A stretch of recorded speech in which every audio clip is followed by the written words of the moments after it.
Okay, welcome to the stream. Today is, what is today? Today's December 6th, 2022. Daily Art Day 3601. I'm getting closer and closer to 10 years straight on this. This is my third live stream. And today we're going to be working with mountains and atmospheric perspective after doing a lot of study yesterday on this mountain that I'm working on, this digital painting. I realized that I really need to study nature a bit more and other artists, how they treat perspective in a lot of ways. And so, yeah, that's what we're going to do. We're going to look at a bunch of other artists, a bunch of other photos, and I'm going to show you some really quick and easy digital ways to study photographs. Much different than traditional ways of studying. I remember, I'm still an oil painter. I mean, look behind me, but trying to study from photos, especially when they're digital or in any other way, it's very difficult when you're an oil painter because you kind of have to guess what those colors and values are. With digital media, you can just sample and see, oh, this is what that looks like, and you can simplify a lot faster and easier through the digital medium. So I love to use it for study. It's fantastic. If you haven't yet made the transition from traditional media into digital, well, I say transition. You don't need to make a transition, but I would strongly urge all traditional artists to look at digital mediums and use it as the wonderful tool it is to help inform your traditional paintings. It goes for any artist, oil painting, watercolor, acrylic, just drawing, abstract, whomever. All right, so let's get into it. What I'm going to do, let's switch over to Krita.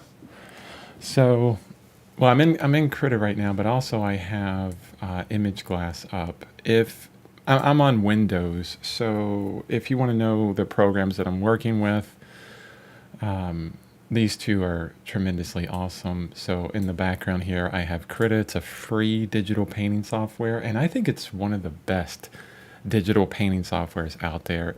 I love it more than Photoshop, and a lot of other artists do as well. The other one I'm going to be working with is Image Glass. This is an image viewer for Windows. It's very lightweight and amazing. It does all kinds of really great stuff. So let's make this full screen. And I'm going to be flipping through some images, and we're going to pick out one that I think will help me inform the atmospheric perspective that I need to capture in the painting that you see behind that's back there. Also with clouds, I was working with clouds yesterday, and I'm not sure how well that's working. So I'm going to use nature, and I'm going to use other artists' influence to help improve the painting that I'm working on through digital. So this is Albert Bierstadt. You spell his name Bierstadt. So 18th century landscape painter. Just some quick history on Bierstadt. Not only is he just absolutely amazing, but an artist that really romanticized the western landscape of the United States before the west side or the entirety of the United States was colonized, before industry got all the way out to the west. This is a guy that went out there on horseback and in carriages and stuff. When the indigenous people were in great number out there on their land, and with a lot of the indigenous people went out and did a bunch of sketches, for months and months of these amazing landscapes, and then brought all those sketches back to New England, and then did these just absolutely amazing paintings. Huge paintings. They're beautiful. If you have a chance to go to the National Gallery in Washington, D.C., or many other galleries around the United States, and see some of his bigger work, definitely take the chance, especially if you're a landscape painter. I mean, they're just fantastic. I mean, epic landscapes, that's, you know, him. So I'm going to flip through a bunch of these. This one's really interesting because it's almost exact of what I was doing in a lot of ways.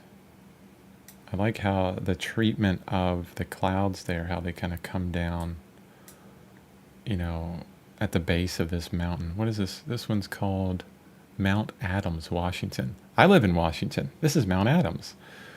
It's not a very accurate Mount Adams from what it looks like, but that's really awesome. So what I'm going to do is hit D, and you can't see it, but it's opening up on another screen that I have. I can quickly open this up in Krita, so it'll open up behind there. I'm just going to save it for later. Definitely not something I'll work with. Look at this one. Oh my goodness.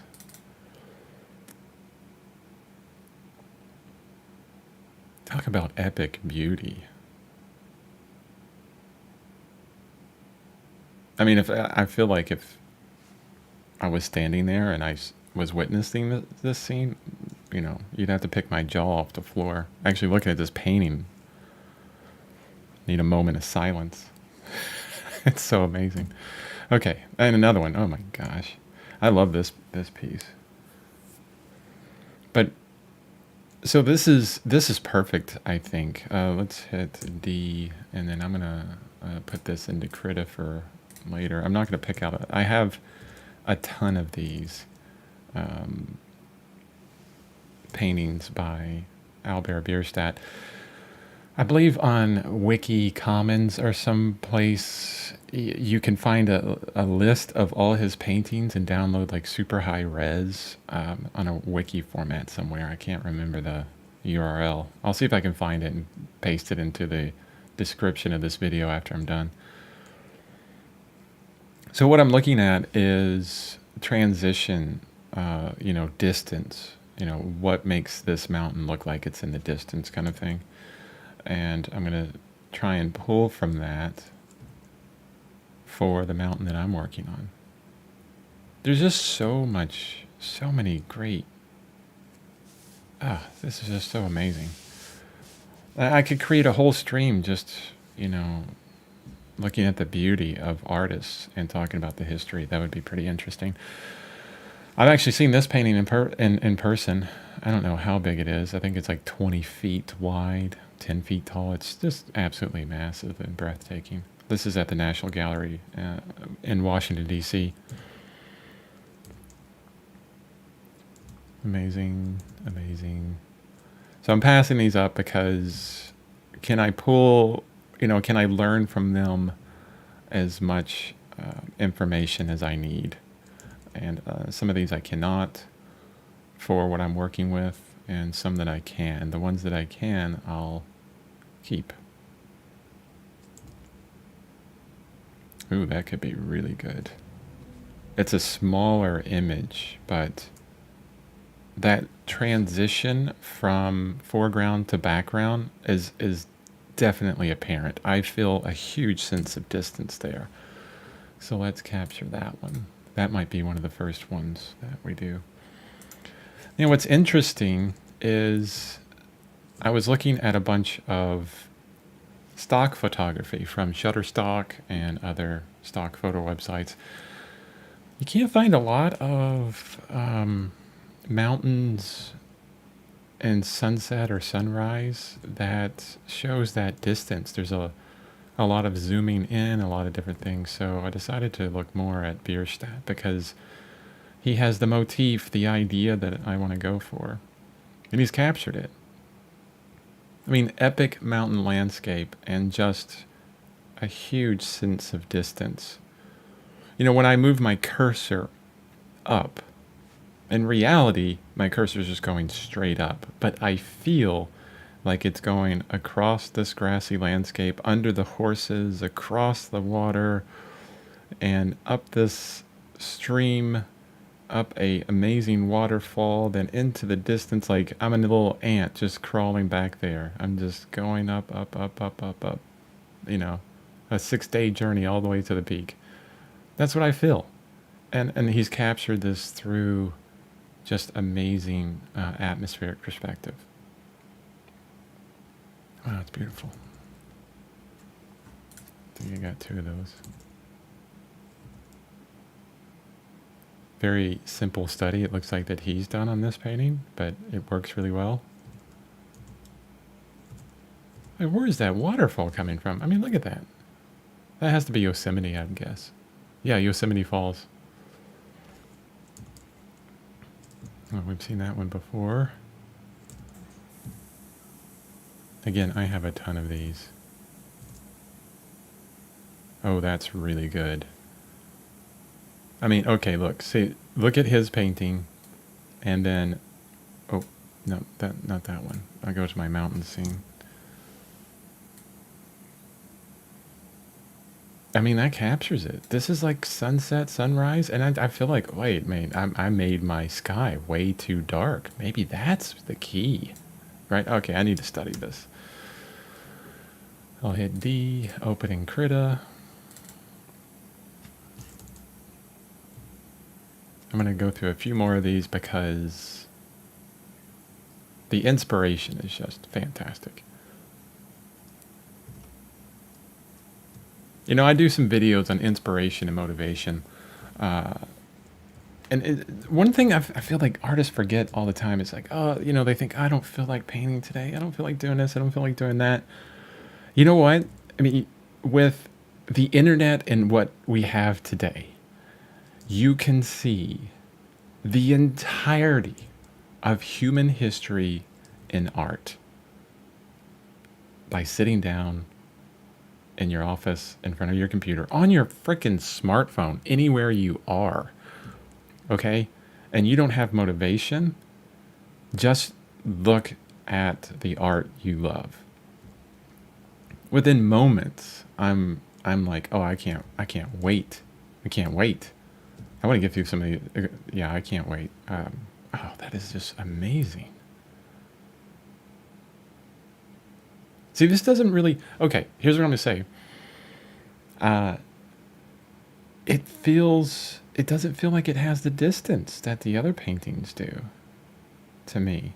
I feel as if this mountain here is maybe just behind this rock, but I know it's supposed to be way back there, but it just doesn't have that distance.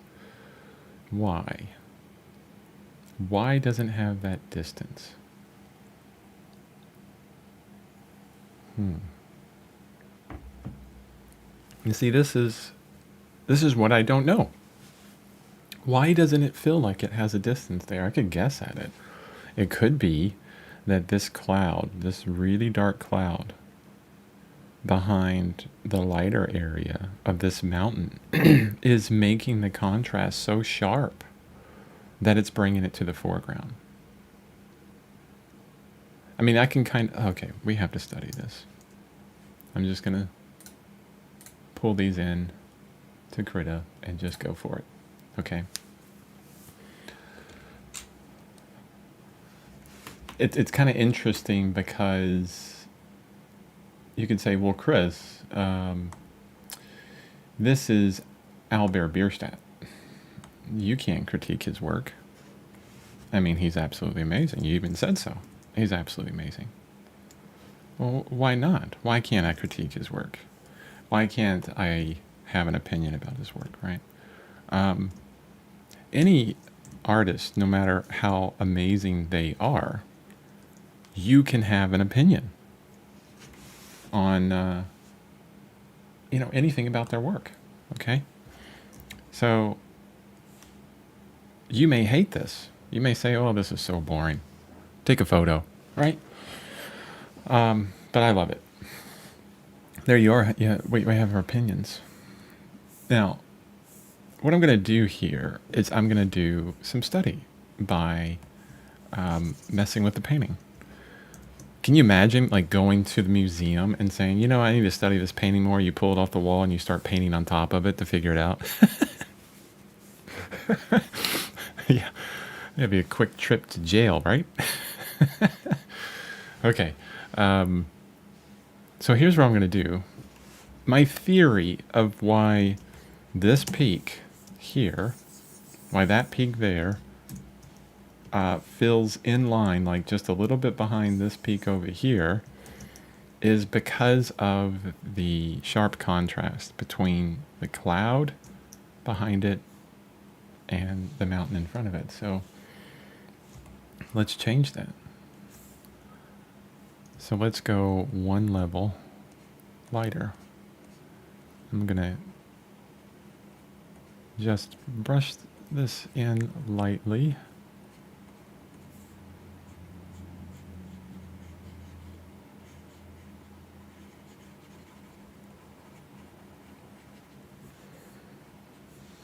I hope Albert Bierstadt is not like rolling in his grave right now.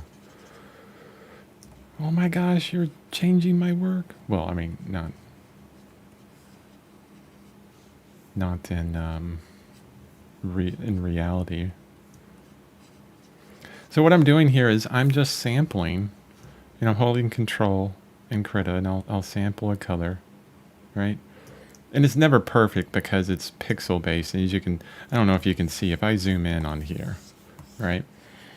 And it, you know, if I think I'm sampling in an area that's probably this big. Well, with, you know, is the size of this brush, there's all kinds of different values within here. So you never know what pixel you're going to land on.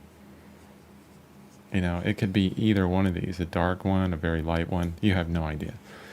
So it's not perfect, but you can kind of get in there and, you know, get kind of a generalization of those pixels.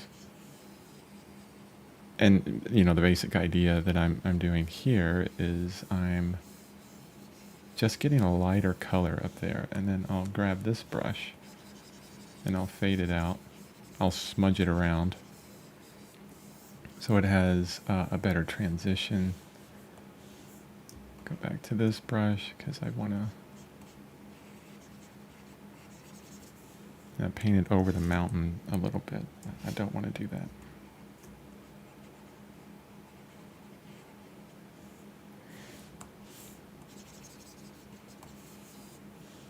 Yeah, just smudge it out. Okay, now let's back it up. Okay, did that increase the distance?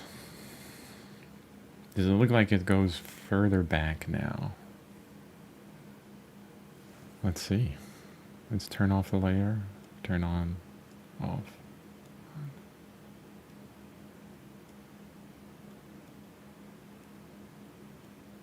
Inconclusive. Yeah, I really don't think so. I think it's still there, you know? All right, let's try this. Let's go lighter. I was around in here, so let's go here. Zoom in. Oops.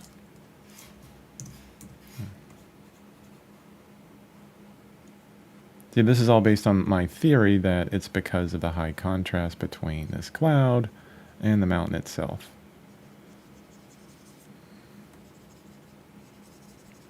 And I'm talking about value contrast, not contrast in saturation or contrast in color, because there is a deep contrast. Well, I mean, not really contrast, but the colors are on either side of the color wheel. The mountain itself is in this kind of warm yellow area. That's another great thing about digital. I can come in here and I can say, what is this color? Where is it at on the color wheel? Well, you can see when I'll make this bigger. Where it is on the color wheel is, it's not tremendously saturated, so the most saturation would be on the outside of this color wheel here. Where it is very close to being desaturated. So it's, you know, more desaturated than is saturated, but as far as the value, it's way up here. But we can see that we're in this kind of yellow area. And then if I sample, let's say over here, oh, or gray, kind of more purplish. Let's sample down here, gray, purple, yeah, reddish color. That's really interesting. Okay, so let's go back to see if I can push all this back. Just really quickly, just pushing it back with a different value.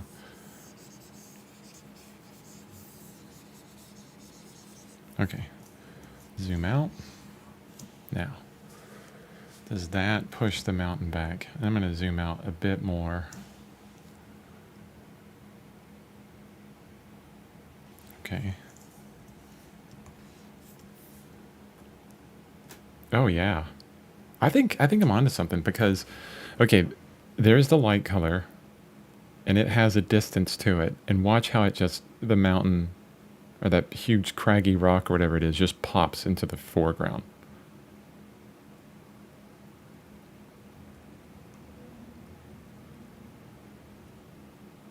Yeah. Let's take it another step further. So let's go all the way down here.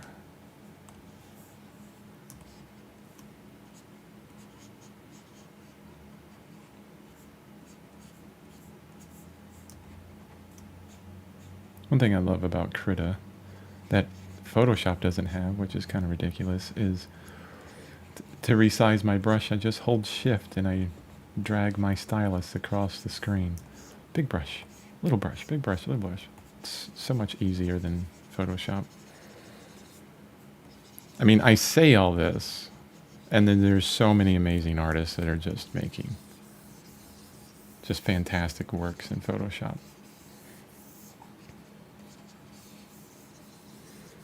It's one of those things I feel, you know, with any material that you have, you work hard enough at it. And regardless of how arduous it is to work with that material or that program or whatever, you can create something amazing.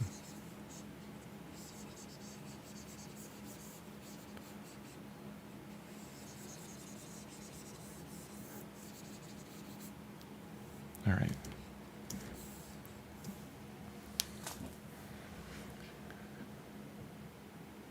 I really feel a greater sense of distance on that mountain now. At least, you know, this area.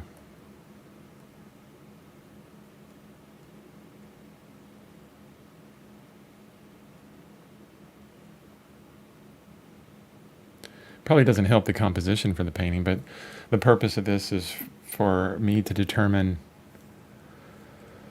and help you, because where I'm learning, you're learning as well, is to determine atmospheric perspective and what makes a mountain look like it's in the distance. All right, so what I've basically determined here is low contrast. Oops. Let's go for a dark color.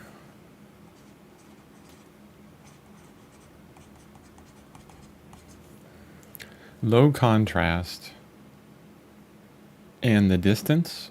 So contrast and value. Okay. And let's do this. Let me back up my writing there.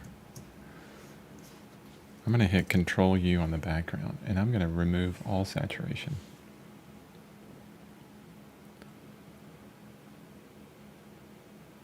So now we're just looking at value ranges. Let me remove my paint over.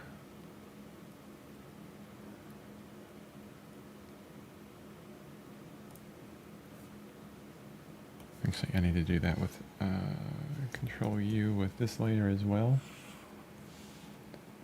There you go. So now we're just dealing with the value and perspective. Once you remove all the color, you can really see how light this background area is. The color really, especially when you get into intense color, it makes it difficult to, the more intense the color is, the harder it is to judge the value. So I removed it, and we can see that with my paint over, I really changed the contrast for this mountain, and it pushed it back. Now let's remove what I did. Now the contrast is higher, and this at least this top of the mountain where that contrast is all here really brought it forward.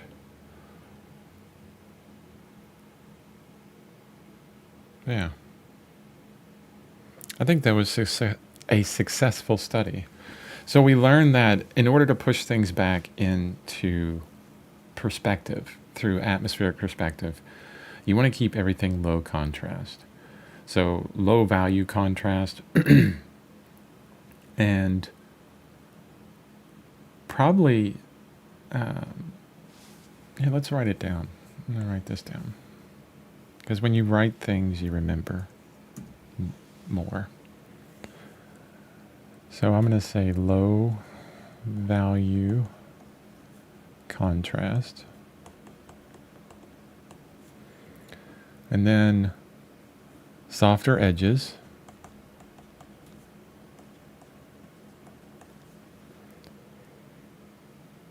And then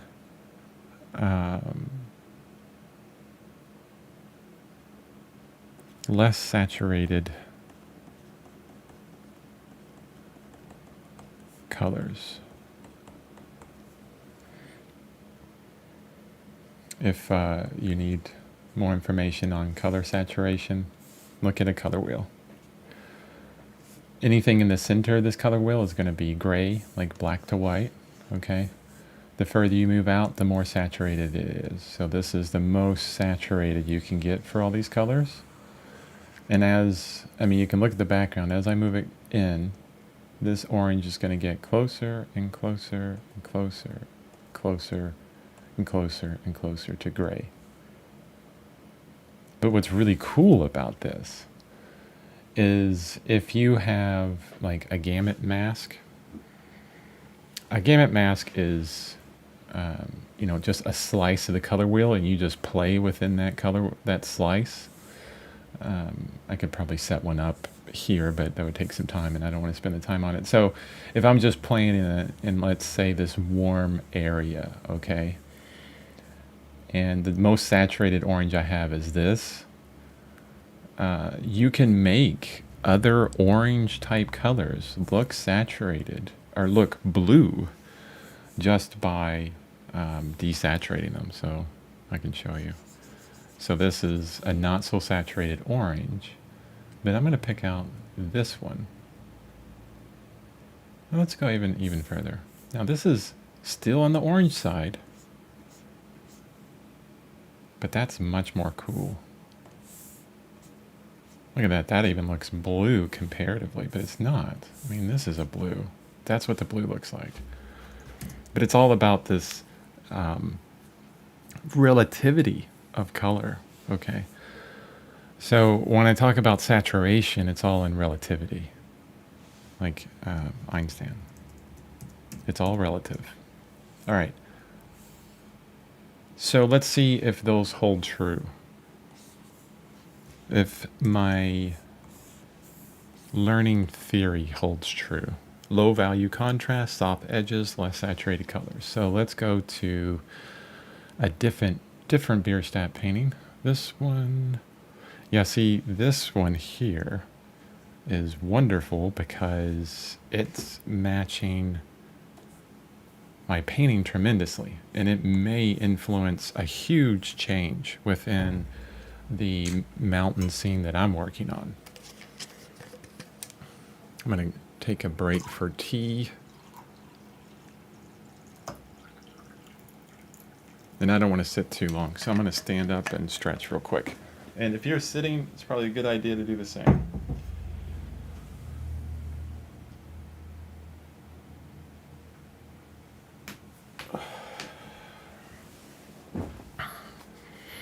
Okay. Nice stretch, got some tea, and we're going to study this one.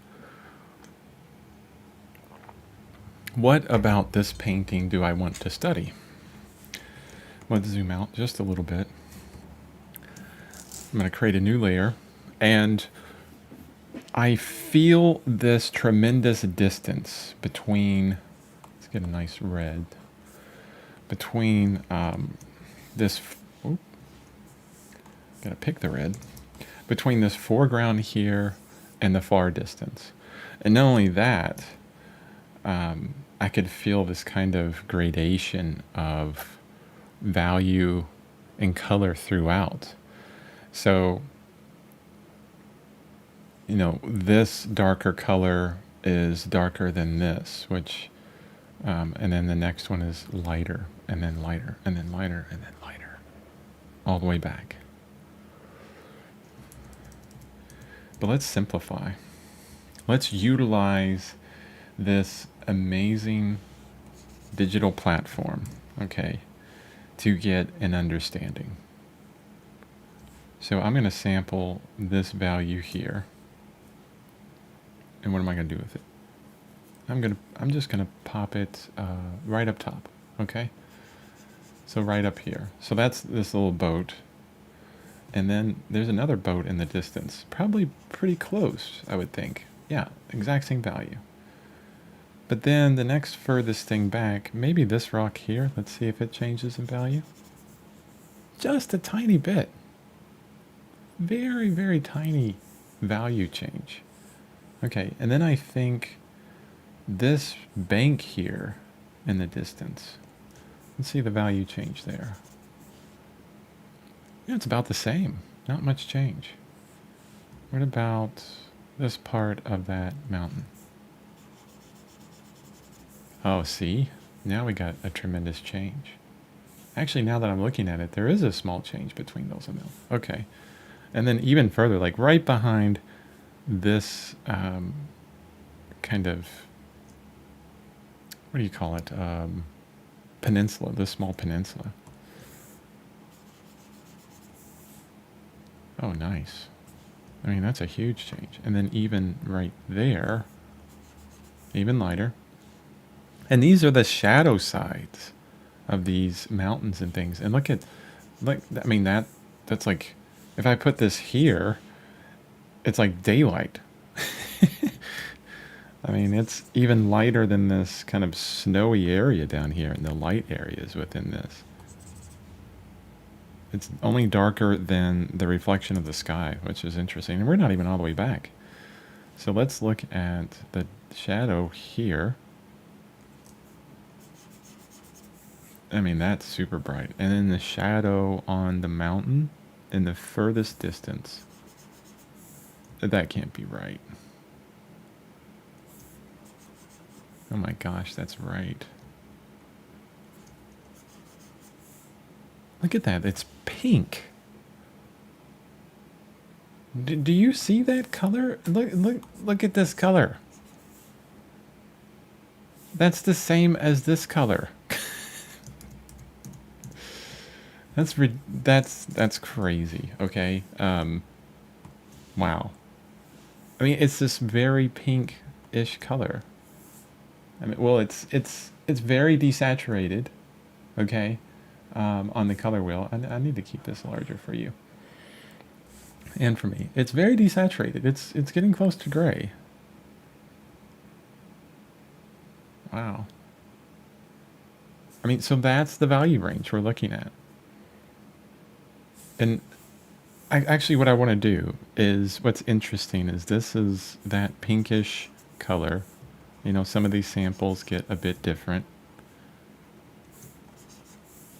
Okay, but that's that color there. Well, what is this color? Oh, look, we get more saturated and brighter. Wow. But still, let's look at white, okay? Pure white. We thought that, I mean, I was looking at this color here, this orangey color of the mountain. I thought, well, that's like really close to white. It's so far away from white. I mean, it's pretty close, but it's not near as what you would think.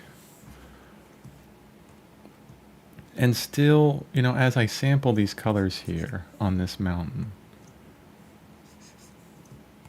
what I'm pulling out and what I'm getting an understanding as I'm sampling is saturation on this now. And let's go through these. This one, mid saturation, mid saturation, mid saturation. So none of these go beyond like kind of mid saturation. I think that's telling, because if it was saturated even more, we'll see. You know, that's a guess, right? Let's test my theory. My theory, this is a great thing about learning from other artists, is you can just pull up theories and just try it out right on digital paintings. My theory is that if I saturate these colors too much, that they will come forward, you know, too far. So let's try it. I'm going to saturate this almost to the outside of the color wheel. Oh my goodness.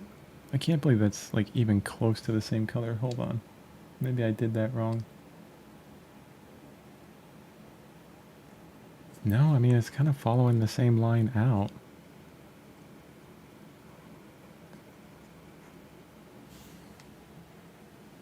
I mean, there's some sharp edges there, so that could be...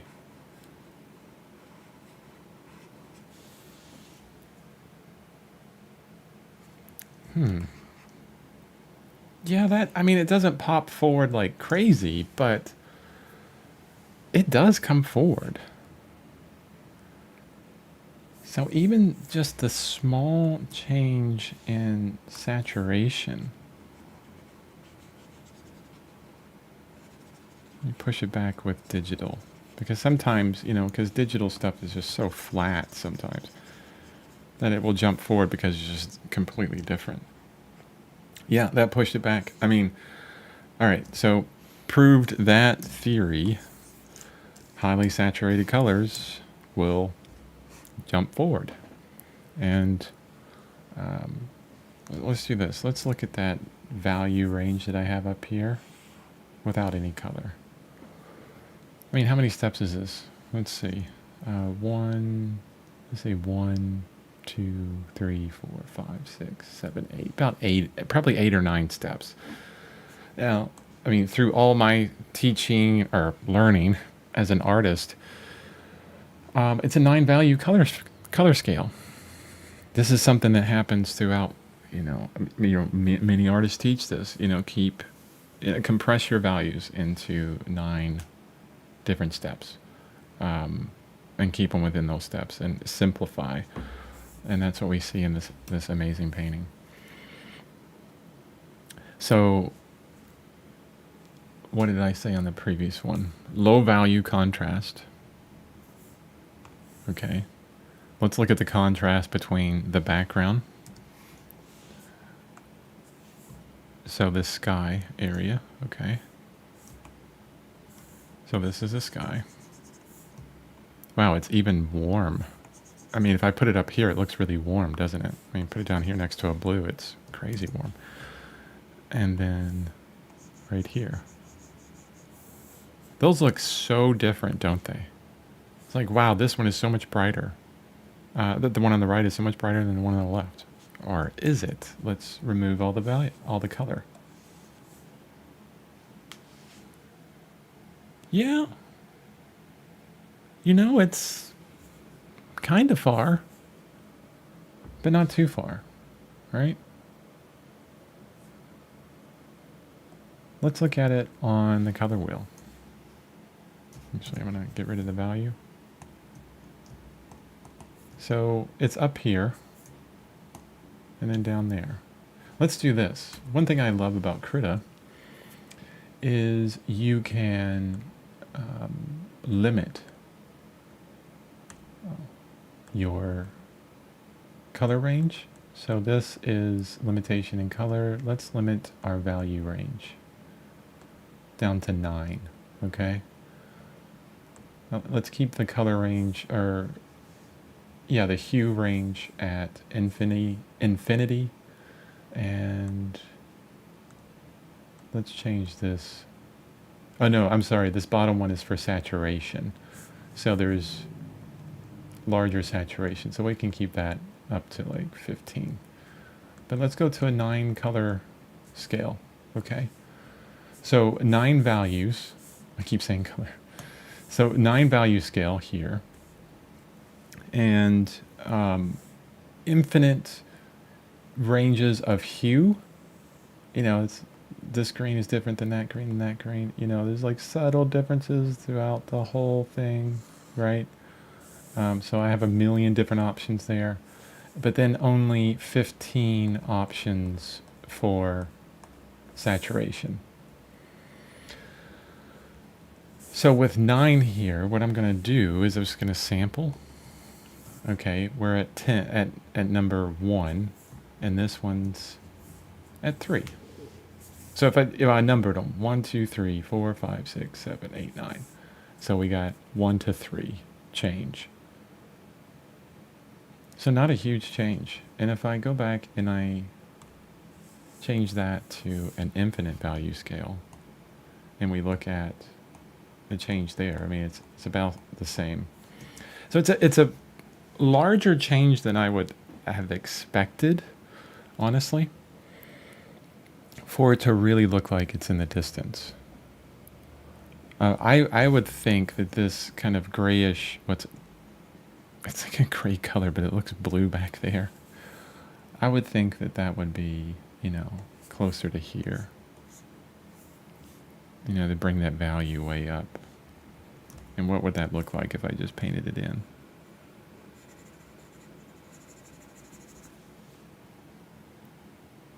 Looks terrible. That's what it looks like. Let's stick with what Bierstadt has. Let me try it one more time on a lighter brush.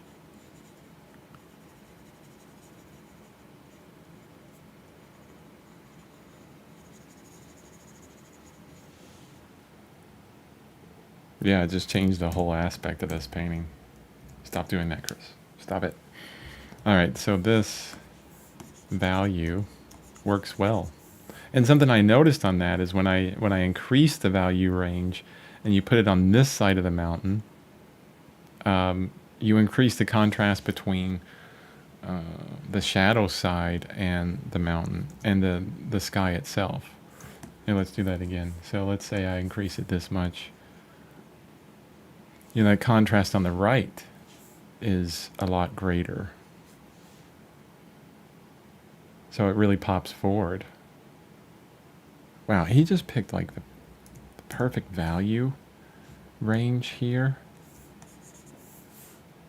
to get that distance.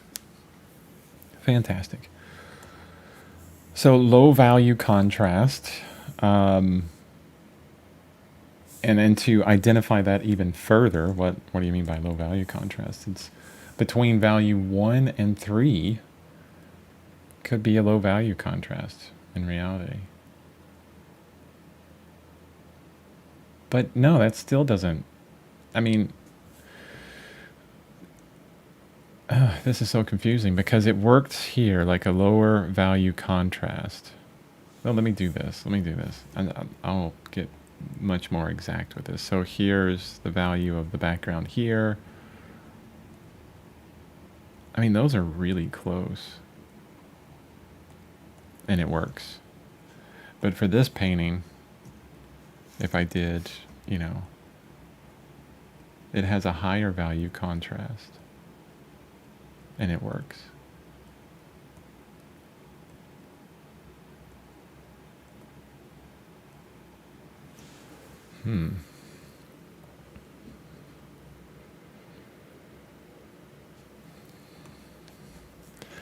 Softer edges.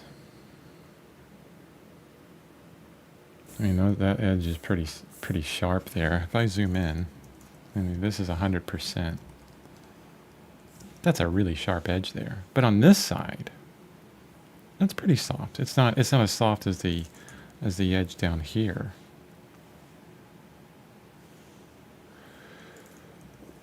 I love the aspect that theory in art works for a lot of cases, but in some instances, doesn't work so well.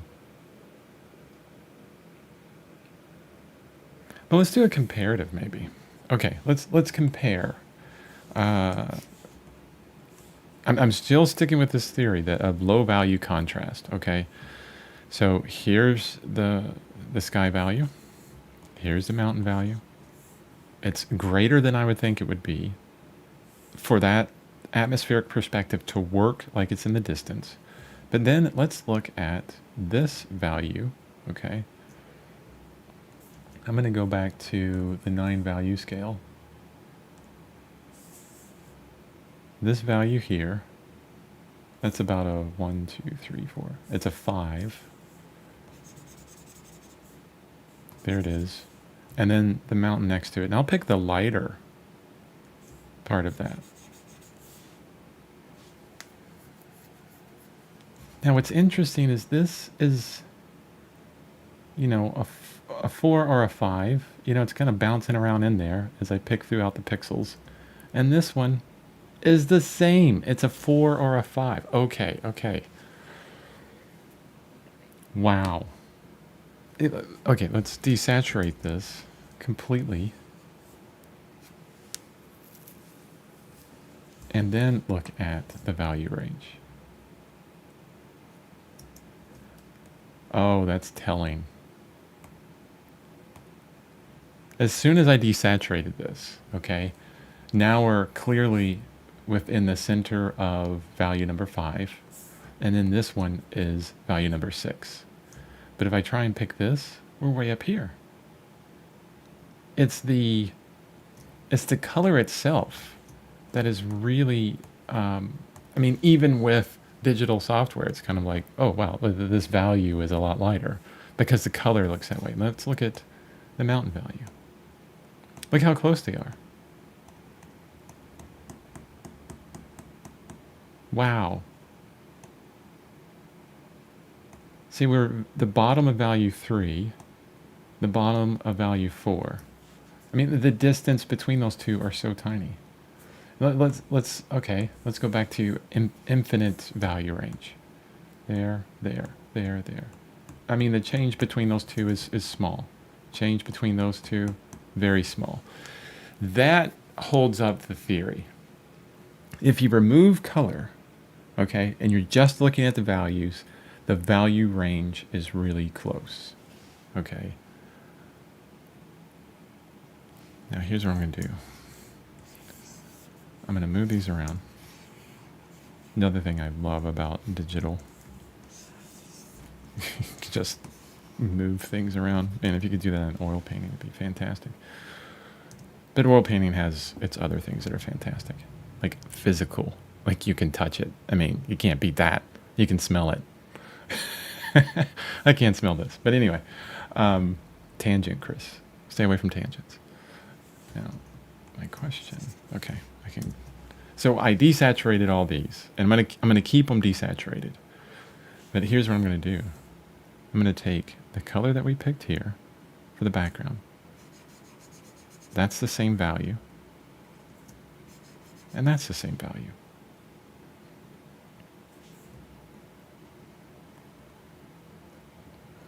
I'm gonna make sure I get that just right. And now it's closer. Okay, quick break for tea.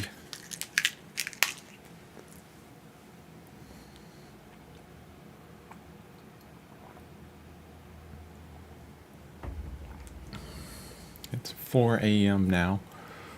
I get up early. I'm not sure who is watching this stream. I don't think it's many people in America. But the video will be out afterwards, so that's fine. Anyway, okay, back to what I'm doing. That's this value here.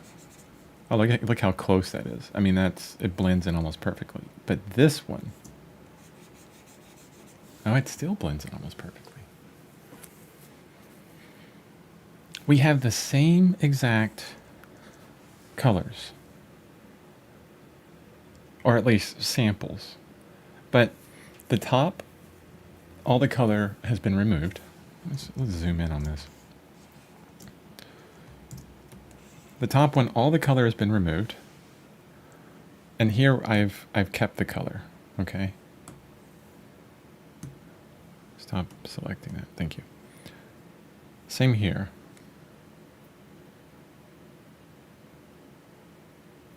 The question that I'm trying to ask here is, why when I sample, go back to a brush, when I sample this, or this versus that, I get a huge value jump. But if I sample this versus that, I get a very small value jump. And not only that, let's say if I sample this value, it's down there. I sample this one, and it's up there. Down there, way up there. Okay? This is value range.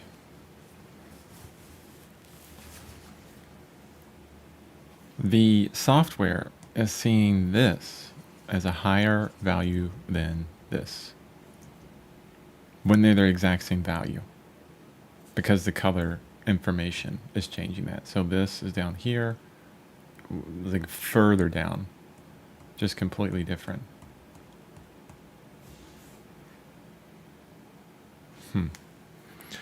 And how does that pertain to the theory? Well, it really proves the theory that we wrote on the previous one, which is low value contrast creates distance. But it's also a combination between low value contrast and, color saturation. So let's look at that.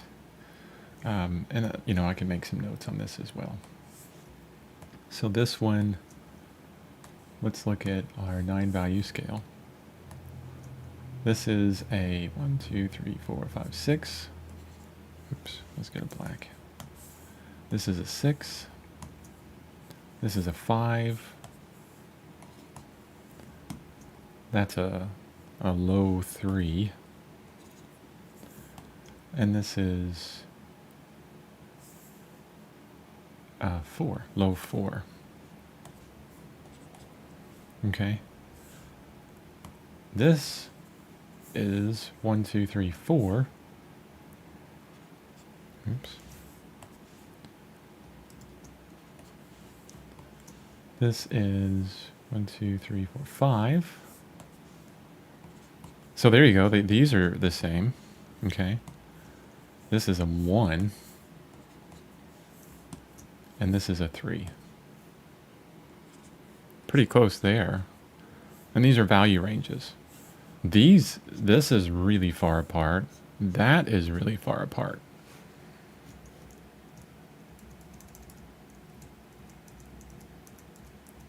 Oops.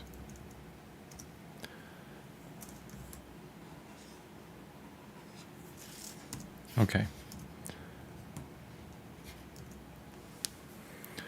Now, why are they so close in some and far apart in others? My theory on this one is it all has to do with saturation. Let's go back to infinite value range. And I'm going to increase our saturation levels to 20.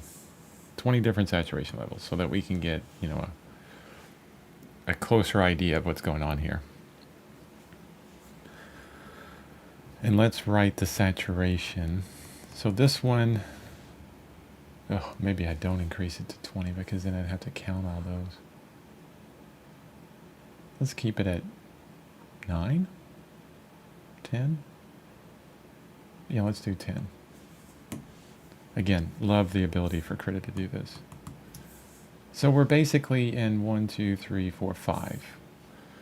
So this is a value of 4, a saturation of 5. Okay.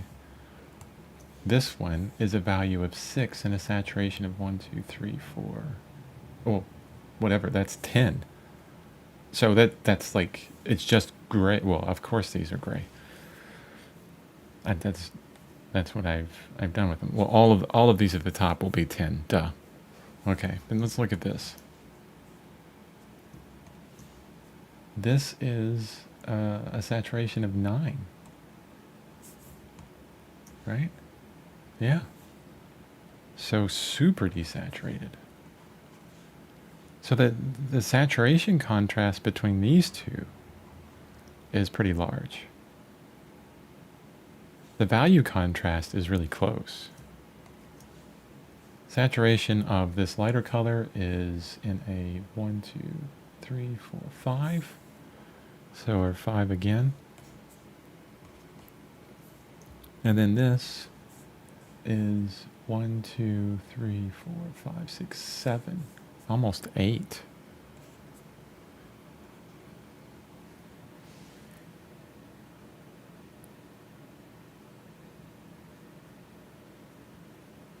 So what did we learn here?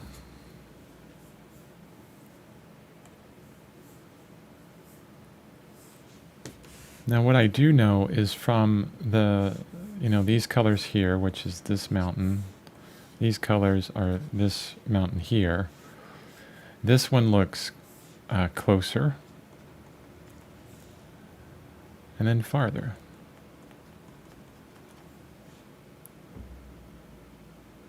That one looks further away.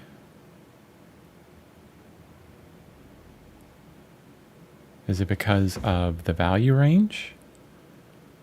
I mean, the values are close in both of them, but the color range is further apart.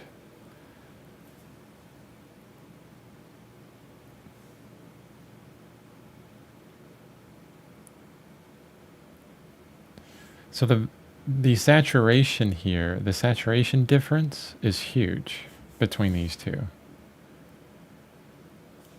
Here, not so much.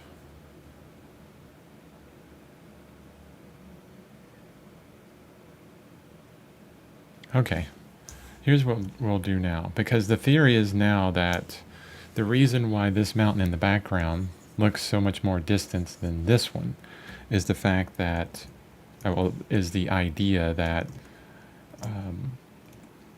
the saturation is so much closer.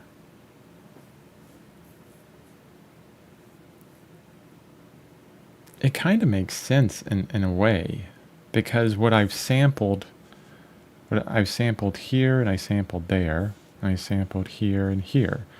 But what's in common are these two samples, which are the sky, which is, very gray. We got a 7 and a 9.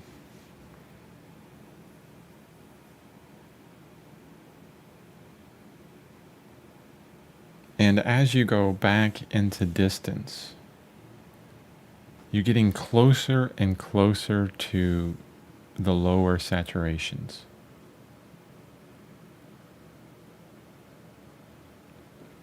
All right, so let's try this. I'm going to get this brush, make it really big, and I'm going to paint in, down here, because I need more space. Sorry, Albert Bierstadt, I'm painting over your painting. Okay, so let's say this is our sky, and this is the actual sky value in color.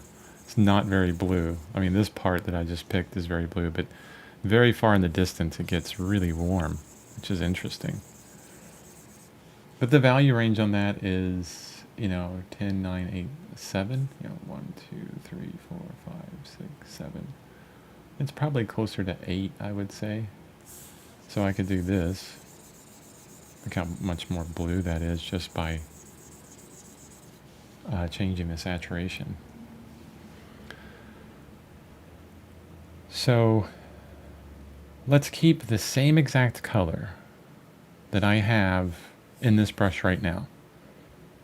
And what I'm going to do is from the left, it's going to stay where it's at.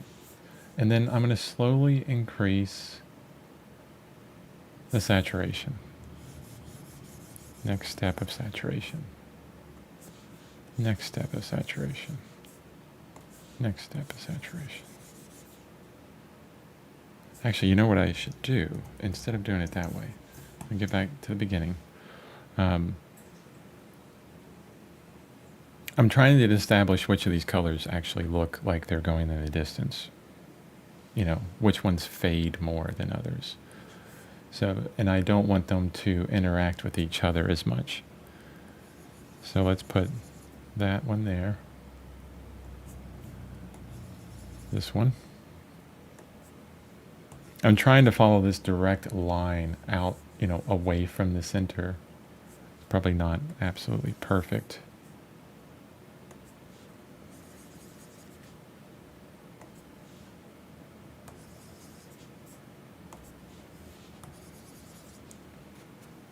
Yeah. I don't know if that proves it conclusively, but you know what has changed between all of these daubs of color is the fact that the saturation has changed. And what I see is that this color here looks much closer, definitely much closer than this one. I mean, it gets more subtle as you go back, but you know, this is how it goes back. So as I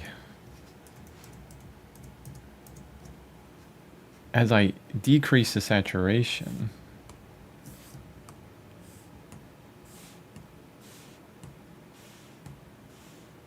all the value is the same, okay? And this is with a colored area, okay?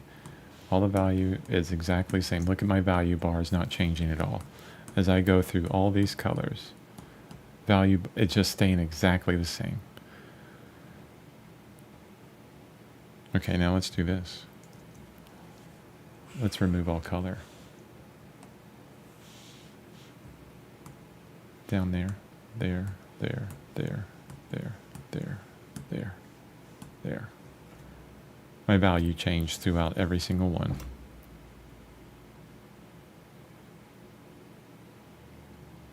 Yeah.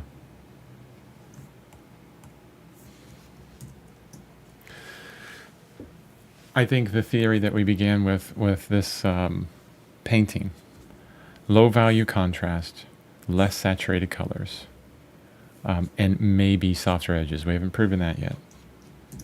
But definitely low value contrast and less saturated colors in tandem.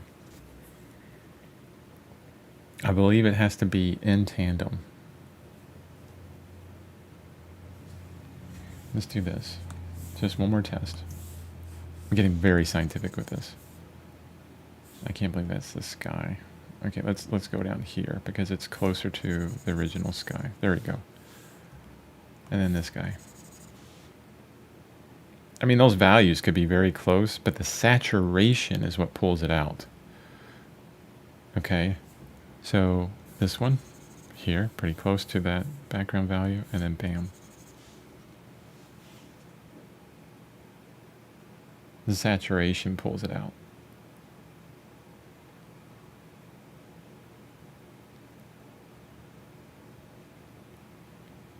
Wow. So what this reminds me of is The Art Spirit by Robert Henri. It's a book written in the early 1900s, or very early 18th century, when Robert Henri was, I don't know what age he was, but he was talking about how many artists at that time were in two different camps. And it was well after, you know, with Van Gogh and this kind of debate of color. Or was it well after?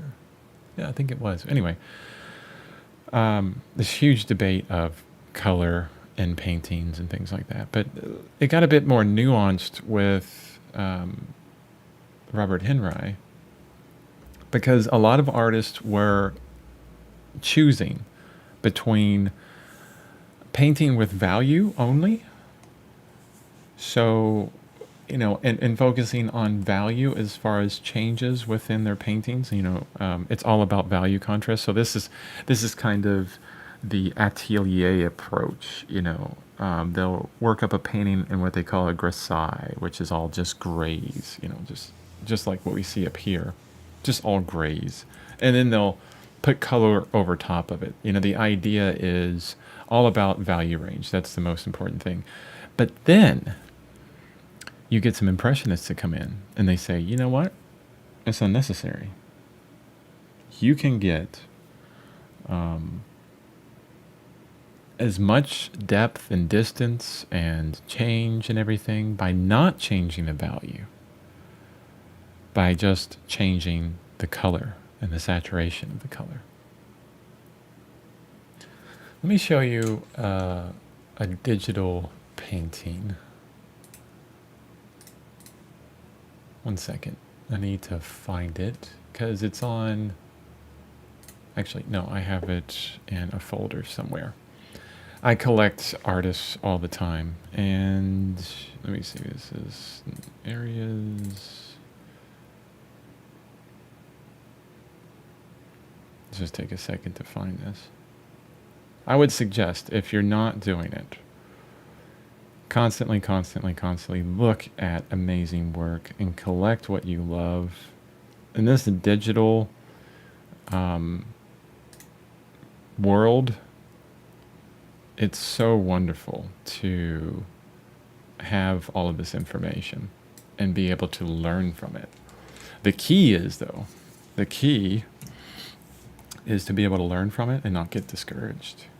I'm doing, most of my YouTube channel is about, dealing with discouragement and motivation and things like that.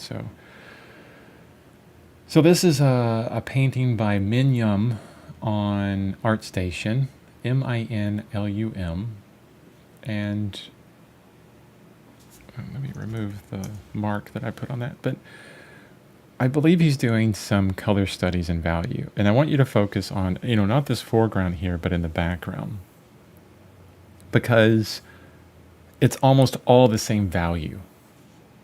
And you think, well, how is that? Because there's so much change in what's going on. There's distance, I can definitely see the shadow side and the light side, but you're saying it's almost the same value. Well, let's look at this. Let's remove all the saturation from it. Look how close the value of the sky, the value of the clouds, and the value of the shadow of all of those are together. It's crazy. This is so you can see this. Oops. I just canceled that. Okay. This is the darkest area of those clouds. Right there. But if you look at, let's say, this cloud color up here, okay, and then I paint it down here, there's not much difference. It's a pretty close value range from them. Let's see, here. And if we look at the value, it's like right there. They're right next to each other. It's compared to like this dark area versus that light area. We got a huge change. Even here to there, we have so the value range is so close, yet when you bring the color back, it just blows you away. I bet you if I sample this, yeah, see, even the digital program Krita is going to put it all the way up to number 1. And then I sample down here, number 5. So a huge value change. Even there, huge value change. But it's not value alone. It's the combination of value and saturation. So back to, the history of this. There is a lot of debate on whether to use just a value scale, black to white, to get depth and form in your paintings, or to use a saturation. And there's, people on one side, people on the other, and beautiful paintings just flying everywhere, right?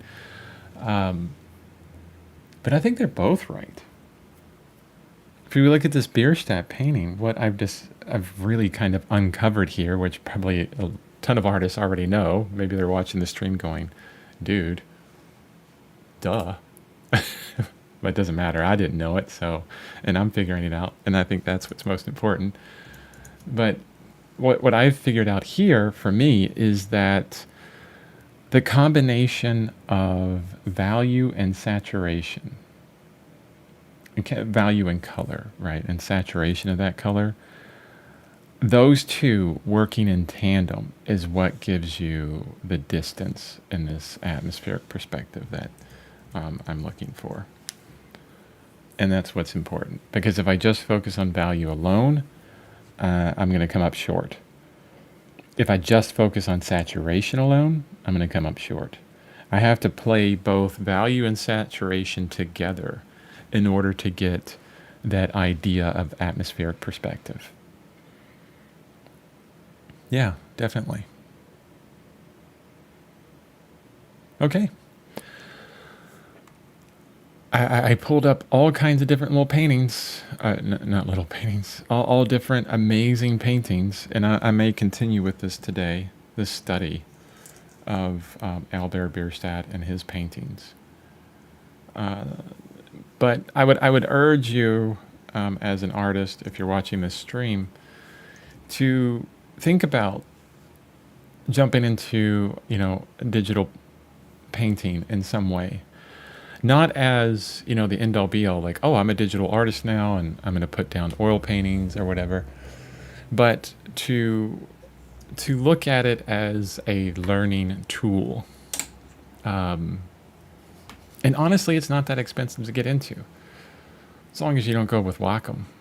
I mean, I bought an XP pen, 24-inch XP pen Pro, when it was on sale for like $500. It's like ridiculous. Of course, you have to have a computer that will actually run it. I mean, my computer was stupid expensive, so I already had that expense. But if you have an iPad, just get the pencil and use Procreate. Procreate's like $15, $20, and most people already have tablets. It's a bit smaller, but for this type of study, I mean, you could sit on an airplane. You could be on one of these mountains studying value. Don't do that. If you're on one of these mountains, look at the landscape, take it all in, right? But I would urge you, as a traditional artist, if you are one, to really, think about the digital world as a wonderful learning tool. And not only that, look at a lot of digital artists out there. They're just absolutely amazing. That's it for me today. I really, feel that I learned a ton here just by going through this, and it's going to inform the painting, the painting that I'm working on right now, the digital painting I'm working on, which I'm planning on taking into traditional once I figure all these things out. Yeah. So thanks for joining me, and I will see you tomorrow. I do this every single day. Check out my channel. Like, subscribe, all that stuff, whatever. But if I provide value to you in some way, please let me know. Okay, thanks a lot. Have a wonderful day. Happy holidays.